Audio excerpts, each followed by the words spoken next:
శ్రీ సత్యసాయి జిల్లా ధర్మవరంలో వైఎస్ఆర్సీపీ ఎమ్మెల్యే కేతిరెడ్డి వెంకటరామిరెడ్డి భారీ ర్యాలీ నిర్వహించారు. వెన్నుపోటుదారులకు గుండెపోటు తెప్పించేలా ర్యాలీ నిర్వహించారు. ఈ నేపథ్యంలో అట్టహాసంగా నామినేషన్ దాఖలు చేశారు కేతిరెడ్డి వెంకటరామిరెడ్డి. అయితే కేతిరెడ్డి నామినేషన్ ర్యాలీ ఏకంగా 4 గంటలుగా సాగింది. అనంతరం ఆర్డీఓ కార్యాలయానికి చేరుకుని ఎన్నికల రిటర్నింగ్ అధికారికి నామినేషన్ పత్రాలను అందజేశారు కేతిరెడ్డి వెంకటరామిరెడ్డి. అనంతపురం ఎంపీ అభ్యర్థిగా నామినేషన్ దాఖలు చేశారు మాజీ మంత్రి శంకర్ నారాయణ.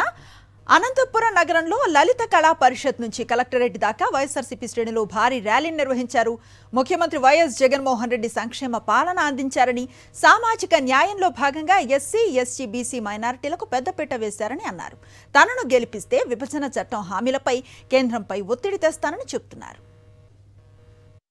జగన్మోహన్ రెడ్డి గారి ఆశీస్సులతో వైఎస్ఆర్ కాంగ్రెస్ పార్టీ తరఫున పార్లమెంట్ అభ్యర్థిగా నామినేషన్ వేస్తూ మరి అనంతరం పార్లమెంట్ నియోజకవర్గ ప్రజల యొక్క ఆశీస్సులు కోరుతూ, ఆ భగవంతుని యొక్క ఆశీస్సులు కోరుతూ మరి వైఎస్ఆర్ కాంగ్రెస్ పార్టీ తరఫున పోటీ చేస్తున్నటువంటి నేను అనంతరం పార్లమెంటు నియోజకవర్గ పరిధిలో ఉన్నటువంటి ప్రజలందరికీ కూడా అందుబాటులో ఉంటూ భవిష్యత్తులో తప్పుకోకుండా అనంతరం పార్లమెంట్ నియోజకవర్గ అభివృద్ధి కోసం అనంతపురం పార్లమెంట్ నియోజకవర్గాన్ని సాగునీటి అవసరాల కోసం మరి ఈ ప్రాంతంలో మరిన్ని పరిశ్రమలు తీసుకురావడం కోసం తప్పుకోకుండా కృషి చేస్తాను.